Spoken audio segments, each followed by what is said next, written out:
Le 8 mars, Journée internationale des droits des femmes, est l'occasion de rendre hommage à celles qui ont marqué l'histoire par leur détermination. Nzenga Mbandi, reine du Ndongo et de Matamba au XVIIe siècle en Angola, incarne le leadership, la résilience et la souveraineté dans un monde dominé par les hommes. Face à l'évasion portugaise et à la traite des esclaves, elle a refusé de plier. Nzenga a combattu, négocié et gouverné, prouvant qu'une femme pouvait être une stratège redoutable et une chef d'État visionnaire. Quelques faits marquants de son combat. En 1626, elle forme une armée et transforme Matamba en bastion de la résistance. Après avoir été trahie par les Portugais, Nzenga ne se contente pas de résister.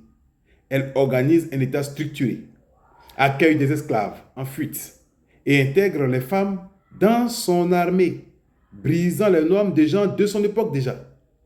En 1641, elle scelle une alliance avec les Hollandais contre les Portugais. Maîtresse dans l'art de la diplomatie, Nzenga comprend que la lutte pour l'indépendance passe par des alliances stratégiques. Elle s'associe aux Hollandais pour combattre les Portugais, prouvant qu'une femme pouvait jouer un rôle clé sur l'échiquier politique international. Ses forces, une chef d'État visionnaire qui a su tenir tête aux colons pendant près de 40 ans. Une stratège militaire et diplomate hors pair, capable d'adapter ses méthodes aux défis de son époque. Une pionnière du leadership féminin qui a brisé les barrières de genre en s'imposant comme une dirigeante respectée. Vous voyez ses faiblesses? Elle a eu un royaume fragilisé par les luttes internes qui ont compliqué sa résistance. Une dépendance aux alliances extérieures qui ont parfois limité sa marge de manœuvre. Nous pourrons donc tirer comme leçon.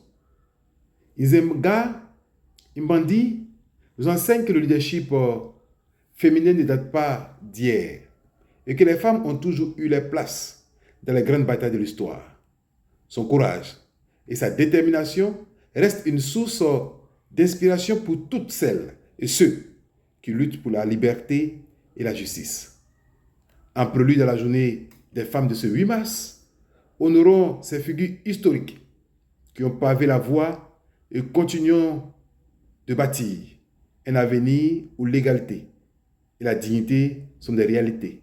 Force aux femmes d'ici et d'ailleurs, force au peuple, Innocent Nyelbin, président des Forces au peuple.